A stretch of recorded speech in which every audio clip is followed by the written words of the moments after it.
2021년 전반기를 지나 많은 사람들이 말하고 찾는 수 없는 단어들이 있죠. 저는 그 중에서 이 단어 하나를 선택하라고 한다면은 아마도 이런 단어를 선택할 것 같습니다. 희망 없음. 요즘 많은 사람들이 코로나로 인하여서요, 희망을 점점 잃어가고 있습니다. 특히 청년들을 보면 입시 경쟁을 뚫고 대학에 들어가죠. 대학 1학년부터 취업에 대한 고민과 미래를 준비하기 위해 벌써부터 공기업과 공무원 시험을 준비합니다. 많은 시간을 투자하고 준비했지만 너무 높은 경쟁력과 그리고 한정된 인원에 들어가기 위해 고군분투하며 취업 전쟁 가운데 살아가고 있습니다. 고등학생 또한 입시에 대한 이 압박감과 고통이 이 전년도보다 더 커지고 불안해지고 있습니다. 그렇다면 직장인들은 어떨까요? 직장 내 신앙을 지켜나가기 위해 노력하지만 사람들의 시선은 그리 곱지만은 않습니다. 이러한 시국에 교회를 가야 하느냐? 교회에 가면 우리도 어쩔 수 없다. 당신 때문에 피해를 보는 것을 생각하면 우리도 힘드니까 결정을 잘 하라고 이야기합니다. 지금 같은 시국에 하루하루 버텨나가는 것, 또 견뎌내는 것, 이 살아가는 환경과 시간이 너무나 힘이 듭니다. 작년보다 올해는 나을 거라고 희망을 품고 버텨왔는데 작년보다 올해가 더 힘이 들고 내년에는 조금 더 괜찮겠지라는 그러한 희망감은 오히려 불안감으로 다가오고 있습니다.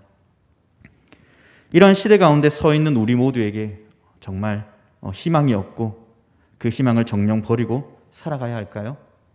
아닙니다. 희망 없음 가운데 하나님께서는 그럼에도 희망은 있다라고 말씀하시며 다윗을 통해 우리에게 교훈하여 줍니다. 이러한 점에서 시편 41편은 우리에게 은혜의 자리로, 희망의 자리로 우리를 초대하고 있습니다.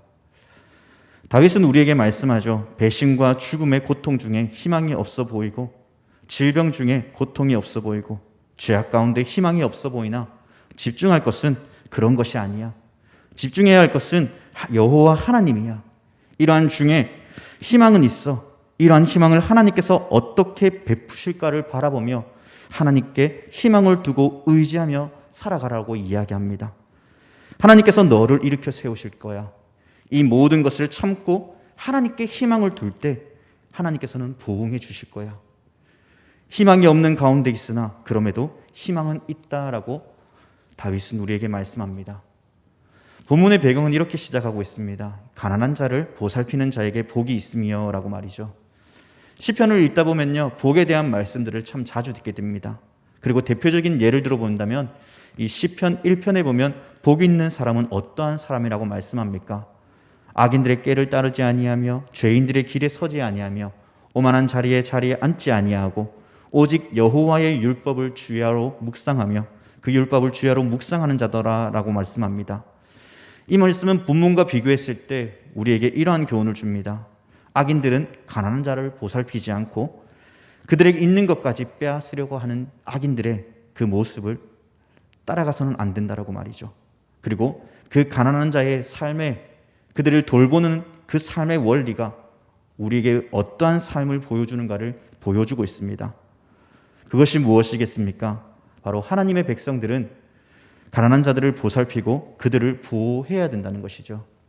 왜 그들을 보살펴야 됩니까? 그들 모두가 하나님의 백성이기 때문입니다. 그래야 할 때 하나님께서는 은혜를 베푸셔서 이 재앙의 날로부터 나를 지키시고 그 재앙으로부터 건져내어 주신다라고 말씀하고 있습니다. 여기서 분명히 짚고 넘어가야 될 문제는 여기서 가난한 자는 누구입니까? 성경에서 말하는 가난한 자는 이 사회적 빈궁한 약자를 말하기도 하지만은 그러나 나아가 심령이 가난하고 무기력에 빠져 있고 이 실패와 절망을 가지고 살아가는 자들에게도 사용되어집니다. 가난한 백성 모두 하나님 나라의 백성이며 우리의 이웃임을 말하고 있습니다. 다윗은 이스라엘의 왕이었죠. 그러므로 그는 하나님의 사명을 받아서 공명정대하게 통치해야 될 것, 특별히 하나님께서 당신의 백성들을 보호하고 보살폈듯이 다윗 또한 그 막중한 임무를 부여받아 그들을 보살펴야 된다고 이야기합니다. 하나님의 관점에서 볼 때 다윗은 어떨까요? 다윗 또한 하나님의 백성입니다. 그도 하나님의 통치하심과 보호 아래 살아가고 있습니다. 그러하기에 지금 하나님 앞에 당신의 긍휼과 자비와 그리고 아버지의 사랑을 베풀어 달라고 그는 요청하고 있는 것이죠. 그 간구가 무엇입니까? 자신이 병들고 자신이 여호와께 범죄하였고 나의 원수가 대적하고 나를 죽이려 하며 거짓말하고 악을 쌓는 가운데 놓여 있는 자신을 하나님께서 은혜를 베풀어 달라고 기도합니다. 하나님의 공의로운 무기력하고 희망 없는 가운데 하나님의 긍휼과 자비를 베풀어 달라고 간구하고 있습니다. 분명 고통받고 힘들어하며 죽음이 그를 언제 덮칠지 모르는 그러한 상황 가운데 있지만 다윗은 하나님을 의지하며 간구하고 있습니다. 하나님께서 그러한 은혜를 자신에게 베풀어 주실 것을 확신하며 이 희망 없는 가운데 희망 있게 하실 하나님을 전적으로 신뢰합니다. 왜 이러한 신뢰와 간구를 다윗은 드릴 수 있었겠습니까? 그가 바로 공의로우신 하나님이시기 때문입니다.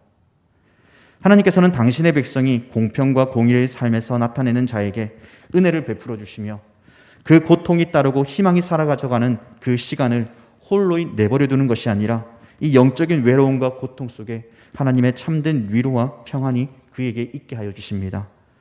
사랑하는 누구누구야, 희망이 없는 것처럼 보이니? 아니야. 앞으로 삶으로 나아갈 때 그 삶을 바라보렴. 내가 내게 은혜를 베풀어 줄 거야. 내가 너를 일으켜 세울 거야. 내가 나의 뜻을 행하는 사람에게 보응하여 줄 거야 라고 말이죠. 이 일로 말미암아 너에게 희망을 더해 주시겠다라고 말합니다. 희망이 없다 생각하는 가운데 하나님께서는 우리에게 희망이 있게 하여 주실 것입니다. 그것을 우리는 이 10절 말씀 가운데 이 세 가지로 나누어 말씀을 은혜 받고자 합니다. 먼저 10절 말씀 가운데 그러하오나 주 여호와여 내게 은혜를 베푸시고 라고 말씀합니다. 하나님께서 지금 고난과 고통 속에 있지만은 하나님께서 은혜를 베풀어 주시기 때문에 다윗은 희망이 있다라고 고백하고 있습니다. 지금 다윗은 하나님께서 지금 내가 고난 중에 있고 고통 속에 있지만은 하나님께서 은혜를 베풀어 주실 것을 확신하며 희망이 있다라고 그는 고백하고 있다는 것이죠. 여러분, 사람들에게 은혜를 베풀 때는 그 사람으로부터 받은 대가나 상이 있을 때 은혜를 베풀어 줍니다. 하지만 하나님께서는요, 전적으로 하나님을 신뢰하고 하나님의 일하심을 믿는 자에게 은혜를 베풀어 주십니다. 이 은혜는 어디까지나 우리의 공로에 의해서가 아니라 전적으로 하나님의 은혜, 곧 여호와의 약속으로 인해 주어지는 것입니다. 하나님의 언약을 받기까지 그 약속을 이행하며 하나님의 뜻을 행하는 자만이 이 약속을 받습니다. 결코 악인들은 이 약속을 받지 못합니다. 왜입니까? 그들은 하나님의 뜻을 전적으로 거스르며 불순종하는 자들이기 때문이죠. 다윗은 지금 이러한 은혜를 베풀어 달라고 하는 그 기준점이 어디에 있다고 말씀하고 있습니까? 1절 말씀을 보세요. 가난한 자를 보살피는 삶을 다윗은 순종하며 살아갔다라고 이야기합니다. 가난한 자 앞에서 하나님의 말씀 앞에 순종하며 그 가난한 자들을 돌보았다라고 이야기합니다. 앞서서 말씀드렸듯이 가난한 자의 의미는 단순히 물질적으로 형편이 없어서 어려운 자만 예를 들어서 사용하는 것이 아니라 정말 하나님 앞에 영적인 갈급함과 그리고 심령이 갈급하며 하나님의 도움이 없이는 살아갈 수 없는 자들을 말하는 것이죠. 다윗은 이스라엘의 왕이었습니다. 왕으로서 그 백성을 돌보아야 하는 그 의무와 책임을 가진 자였죠. 이러한 관점에서 볼 때 하나님의 백성들을 보살피고 돌보아야 하는 그 막중한 의무가 그에게 있었고, 앞서 우리도 하나님의 나라의 백성이며 하나님의 자녀들입니다. 그렇기 때문에 그 의무와 책임이 우리에게도 전가됩니다. 그러면 무엇입니까? 이 가난한 자를 돌보며 어려움에서 건져야 할 의무가 우리에게도 있다는 것입니다. 이는 레위기 19장 19절과 그리고 신명기 10장 17절에서 19절에서 분명히 우리에게 말씀합니다. 신명기 10장 19절에서 19절 말씀을 제가 읽어드리겠습니다. 너희의 하나님 여호와는 신 가운데 신이시며 주 가운데 주시요 크고 능하시며 두려우신 하나님이시라. 사람을 외모로 보지 아니하시며 뇌물을 받지 아니하시고 고아와 가부를 위하여 정의를 행하시며 나그네를 사랑하여 그에게 떡과 옷을 주시나니 너희는 나그네를 사랑하라. 전에 너희도 애굽 땅에서 나그네 되었음이니라. 아멘. 하나님 나라의 백성의 의무는 가난한 자나 궁핍한 자나 마음이 찢기고 상처 있고 아파하는 자를 외면하는 것이 아니라 돌보아야 되는 것입니다. 그들 또한 과거 그러한 삶을 살아왔음을 기억하며 돌보라고 우리에게 말씀하십니다. 이러한 삶을 살아갈 때 하나님께서는 그들을 돌보시며 보호하여 주신다라고 약속하십니다. 이것은 어디까지나 우리의 공로에 의해서 생겨난 것이 아니라 하나님의 주시는 언약의 그 복입니다. 그렇기에 그 약속을 이행하며 나아갈 때 하나님께서는 그 백성을, 거룩한 백성을 지키실 뿐만 아니라 그들을 보호하여 주신다라고 이야기하죠. 특별히 이스라엘의 하나님은요, 불꽃 같은 두 눈동자로 이스라엘을 지키셨습니다. 광야에서 그들에게 구름 기둥과 불 기둥으로 그들을 보호하셨고, 광야에서 먹을 것이 없을 때 만나와 메추라기를 먹게 하셨으며, 그들이 목말라 할 때 반석을 쳐서 그들에게 목마름을 채워주었습니다. 왜 이러한 은혜를 그들에게 베푸셨습니까? 저와 여러분 모두가 하나님의 백성이기 때문입니다. 언약 백성이기 때문입니다. 다윗은 하나님 나라의 통치와 이웃에 대한 사랑에 대하여 순종함에 나아갔죠. 그리고 그는 1절에서처럼 고백합니다.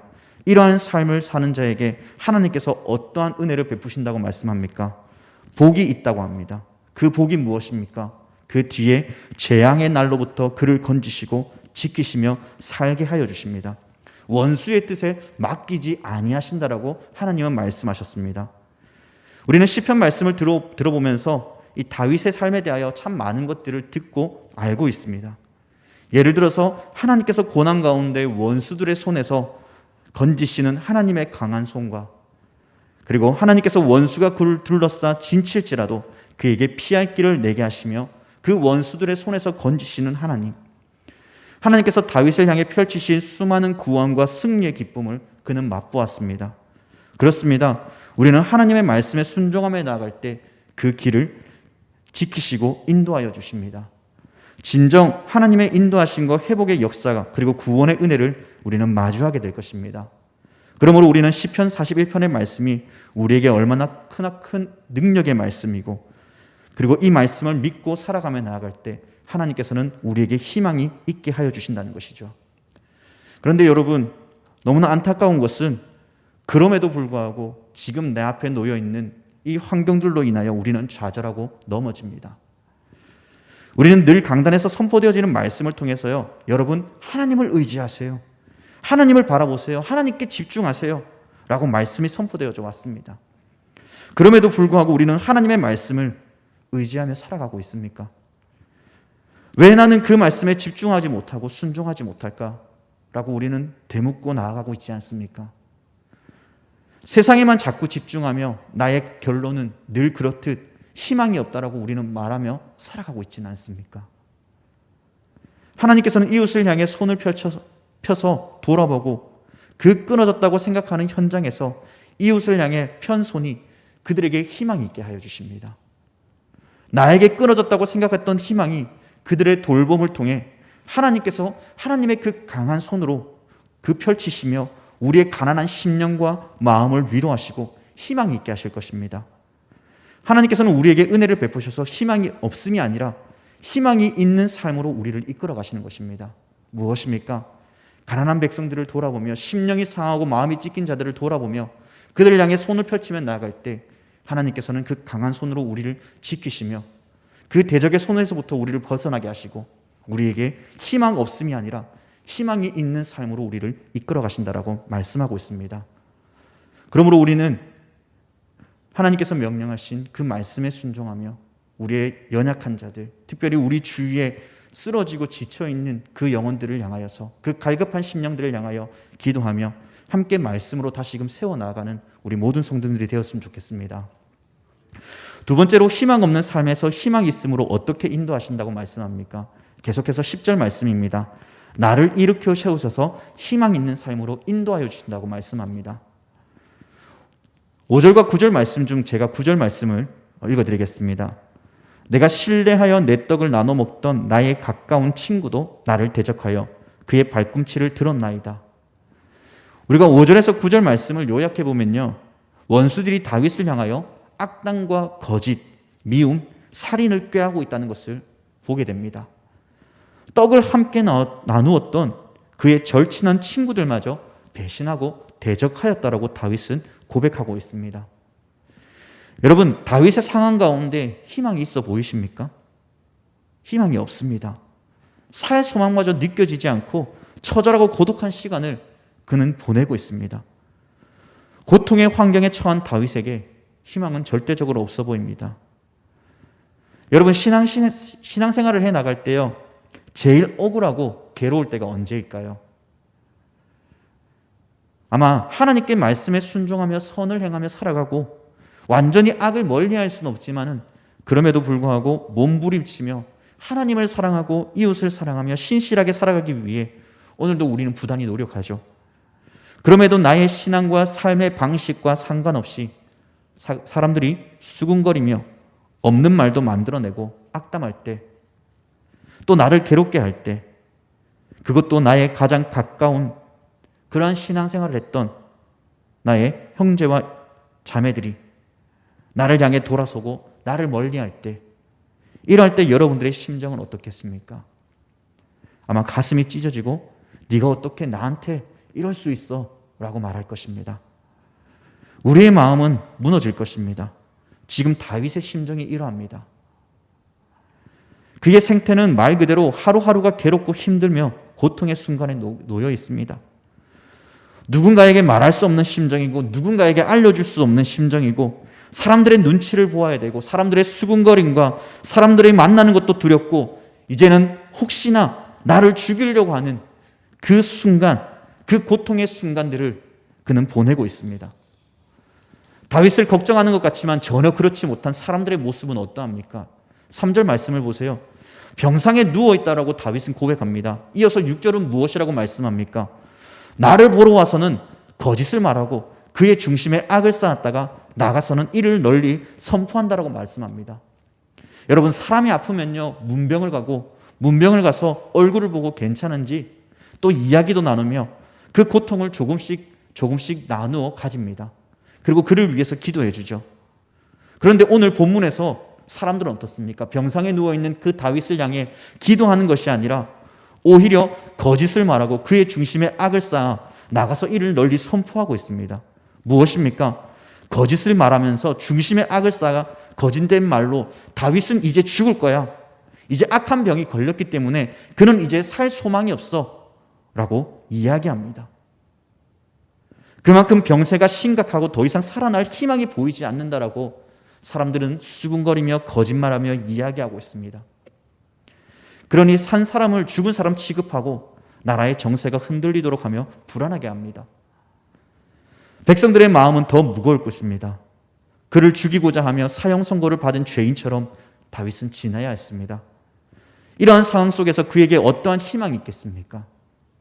저의 눈으로 봤을 때 그에게 희망은 없어 보입니다. 그럼에도 다윗은 나의 신앙과 믿음을 초월하며 확신하며 고백하죠. 여호와께서 나를 일으켜 세우시겠다라고 말이죠. 희망 없음이 아니라 희망을 노래하고 있습니다. 하나님께서 부어주실 그 회복의 희망을 말입니다. 11절 말씀입니다. 내 원수가 나를 이기지 못하오니 주께서 나를 기뻐하시는 줄을 내가 알았나이다. 다윗의 과거 행적을 여러분들은 잘 아십니다. 다윗에게 죽음은 항상 그의 삶 가운데 기로에 놓여 있었고 심지어 사울을 피해 도망할 때도 죽음은 항상 그의 곁에 있었습니다. 원수와 대적들이 그를 치려고 하였고 그때마다 하나님께서 다윗을 도우셨고 그를 건져내셨습니다. 그럴 때 하나님께서는 다윗을 도우실 뿐만 아니라 인도하셨죠. 이 시편 23편의 말씀처럼 내가 사망의 음침한 골짜기로 다닐지라도 해를 두려워하지 않을 것은 주께서 나와 함께 하심이라. 주의 지팡이와 막대기가 나를 안위하시니나이다 라고 그는 노래하였습니다. 절망의 순간에도 여호와께서 다윗의 목자가 되어주셨고 그를 푸른 초장 쉴만한 물가로 인도해 주셨습니다. 그러므로 다윗은 절망 중에 기뻐하며 희망을 노래하는 것이죠. 현재 여러분들의 상황이 어떠한지 저는 다 알 수 없습니다. 하나님은 우리의 모든 상황을 알고 계시며 어떻게 그 상황을 통해 우리를 성장케 하시고 우리로 당신의 거룩한 백성으로 세워가기 위한 훈련의 인하로 그 시련들을 주시죠. 무엇보다 우리의 머리털까지도 세신 바 되시는 하나님께서 우리의 길을 도우시고 피할 길을 내시며 우리를 인도하십니다. 사탄 마귀들이 우리의 생명을 빼앗아가지 못하도록 여호와의 강한 손으로 지키시며 도우십니다. 하나님께서 오늘도 우리에게 희망을 노래하실 것입니다. 절망과 고난 가운데 있으십니까? 희망이 없는 시대를 보내고 있다고 생각하십니까? 생각해 보세요. 과거에서부터 지금까지 우리의 삶을 인도하시고 도우신 분이 누구이십니까? 나를 지금까지 여기까지 이끌어 주신 분이 누구이십니까? 하나님을 믿음의 눈을 들어 바라볼 수 있기를 바랍니다. 고통 중에 다윗은 여전히 하나님을 신뢰합니다. 그렇게 하여 주실 하나님을 의지하였습니다. 우리에게도 그러한 담대한 믿음을 가지고 살아가고 있다고 우리는 확신하며 나아가야 됩니다. 그러한 다윗과 같은 믿음을 가지고 우리도 하나님을 의지합니다. 하나님, 지금 희망이 없는 것이 아니라 하나님께서 새로운 희망을 갖게 하실 것을 우리는 믿음의 눈을 바라보며 순종하며 나아갑니다. 하나님을 신뢰하며 나아갑니다. 하나님께서 반드시 그때를 우리에게 허락하여 주실 것입니다. 그것을 신뢰합니다라는 그러한 믿음의 고백이 있어야 됩니다. 마지막으로 희망이 없음에 희망을 잊게 하시는 그 이유가 무엇입니까? 하나님께서 모든 상처와 아픔을 희망으로 보응해 주셨기 때문이라고 10절은 여전히 이야기합니다. 이 보응이라는 원래 뜻은요, 히브리어로 살람이라고 합니다. 이 뜻을 풀어 해석하면 완전하다, 완성하다, 온전하다, 회복하다, 이행하다, 보상이나 배상에 대한 의미를 가지고 있습니다. 사무엘상 26장에 보면요, 사울이 다윗을 죽이기 위해 그가 있는 하길라 산으로 가게 됩니다. 거기서 진을 치게 되죠. 다윗이 정탐꾼을 보내 사울이 진친 곳에 이르러 그를 죽일 기회를 얻게 됩니다. 하지만 다윗은 하나님께 기름 부음 받은 자이므로 사울의 생명을 함부로 해하지 못합니다. 그 중에 한 명이 사울의 생명을 해하려고 할 때 다윗이 막아섭니다. 하나님께 기름 부음 받은 자를 죽이는 것은 죄를 짓는 것이다 라고 말이죠. 이 모든 일을 하나님께서 하시리라고, 자신의 모든 그러한 고통과 고난을 하나님께서 갚으시리라고 이야기합니다. 그리할 때 하나님께 간구하죠. 26장 24절에 오늘 왕의 생명을 내가 중히 여긴 것 같이 내 생명을 여호와께서 중히 여기셔서 모든 환난에서 나를 구하여 내시기를 바라나이다. 하나님께서는 공의와 신실을 따라 갚으시죠. 이것은 분명 사무엘상 26장 23절에도 다윗은 고백하는 바입니다. 그는 여호와의 신실하심과 공의를 맛보았던 자였습니다. 그렇기에 그는 다윗의 원수들과 대적과 심지어 그를 죽이려 하는 자들에게조차 두려워하기보다 이 일로 회복해 하실 하나님을 그는 신뢰하였던 것입니다. 지금 비록 병들고 비참한 상태에 놓여 있지만은 하나님께서는 이러한 상태에서 벗어나게 하시며 회복해 하실 것이다 라고 말씀합니다. 12절 말씀입니다. 주께서 나를 온전한 중에 붙드시고 영원히 주 앞에 세우신다 라고 고백하고 있습니다. 이러한 고백은 여호와께서 그와 함께 계시며 그를 여호와 앞에 세우실 것을 말함으로써 그가 함께 하신다는 것, 여호와 하나님께서 나와 함께 하시며 나를 인도하신다는 것을 고백하는 것입니다. 그가 말하는 바 다윗을 향하여 다시 일어나지 못한다라고 말하는 그러한 거짓된 자들로부터 하나님께서는 그 모든 거짓을 바꾸셔서 신실한 하나님의 뜻을 이루시기 위해 다윗을 치료하시며 회복해 하여 주실 것을 말씀합니다. 이 말은 곧 여호와께서 입증해 주실 것을 그는 확신하는 것이죠. 하나님의 자녀들은요, 인생을 살아가면서 누구나 불확실하고 불분명한 미래와 마주하게 됩니다.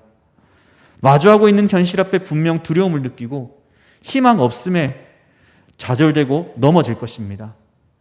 하지만 이러한 중에 다윗은 우리가 볼 때 더 이상 희망이 느껴지지 않는 그때에 오히려 두려움 가득한 그 시간을, 그 고통의 시간을 여전히 세상에 눈을 맞추는 것이 아니라 하나님을 향하여, 말씀을 향하여 하나님을 신뢰하며 거기에 집중하였습니다. 하나님께서 회복하여 주실 것을 믿고 의심하지 않았습니다. 이러한 믿음은 오늘 우리 모두에게도 요구되고 있습니다. 희망을 바라볼 수 있는 자와 희망이 없다고 생각하는 자 분명 두 가지 길을 우리는 선택해야 됩니다. 두 가지 길 중 하나를 선택해야 됩니다. 다윗은 이러한 현실 앞에 놓여있는 우리들에게 교훈합니다. 신실한 하나님을 의지해라고 말이죠. 이러한 확신이 우리 가운데 거할 때 우리 하나님께서는 이 13절의 고백처럼 우리의 고백이 되며 영원히 하나님을 신뢰하고 찬양할 수 있는 그 은혜를 우리에게 허락하여 주신다고 말씀합니다. 말씀을 정리하겠습니다. 오늘 시편 41편을 통해 이 절망과 죽음 그리고 고통이라는 시간들을 통해 다윗은 고통의 시간을 보내었습니다. 다윗에게 분명 희망이 없는 현실 앞에 좌절하기보다 그에게 희망이 있음을 그는 고백합니다. 그 희망의 주체가 누구이십니까? 바로 여호와 하나님이십니다. 그 고백은 하나님께서 나에게 은혜를 베풀어 주시고 나를 일으켜 세우시며 보응해 주시기 때문이라고 고백합니다. 다윗은 이 일을 일으키실 하나님을 전적으로 신뢰합니다. 이 믿음의 고백이 이 시대를 살아가는 우리 모두에게도 요구되고 있습니다. 사랑하는 여러분, 지금 여러분들의 삶에는 희망이 보이지 않고 두려움만 보이십니까? 기억합시다. 그럼에도 우리에게 희망은 있습니다. 하나님께서 우리로 그 희망과 회복의 자리로 이끌어갈 것입니다. 그것을 볼 수 있는 믿음의 눈이 우리 가운데 필요합니다. 이러한 확신을 가지고 다윗처럼 하나님을 찬양하며 감사하는 하나님의 백성들이 되기를 주님의 이름으로 간절히 부탁드립니다. 기도하겠습니다.